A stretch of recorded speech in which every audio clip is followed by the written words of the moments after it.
Hello, എൻ്റെ ചാനലിലേക്ക് സ്വാഗതം. ഇന്നത്തെ റെസിപ്പി അടിപൊളി വെളുത്തുള്ളി അച്ചാറാണ്. അതിനായി വെളുത്തുള്ളി, മുളക് പൊടി, കായം, ചട്ടിയിലോട്ട് എണ്ണ ഒഴിക്കുക. ചൂടാകുമ്പോൾ കായമിട്ട് നന്നായി ഒന്ന് വറുത്ത് കോരിയെടുക്കുക. അതിനുശേഷം ആ എണ്ണയിൽ തന്നെ തൊലി കളഞ്ഞ വെളുത്തുള്ളി നന്നായി ഒന്ന് അതിലോട്ട് വാട്ടിയെടുക്കുക. അതിനുശേഷം എണ്ണ പോരായുണ്ടെങ്കിൽ എണ്ണ ഒഴിച്ച് അതിലോട്ട് മുളക് പൊടി ഇട്ട് നന്നായി ഒന്ന് മിക്സ് ചെയ്യുക. അതിലോട്ട് ചൊറുക്കിയും ഒഴിച്ച് നന്നായി ഒന്ന് ഇളക്കുക. അതിനുശേഷം നമ്മൾ വാട്ടിയെടുത്ത് വെളുത്തുള്ളിയും ചേർക്കുക. അതിലോട്ട് അച്ചാറിന് ആവശ്യമുള്ള ഉപ്പ് ഇട്ട് നന്നായി ഒന്ന് മിക്സ് ചെയ്യണേ.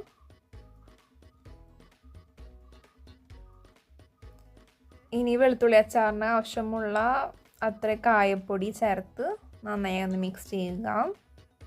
നമ്മുടെ വെളുത്തുള്ളി അച്ചാർ റെഡിയായി. എല്ലാവരും ട്രൈ ചെയ്യണേ.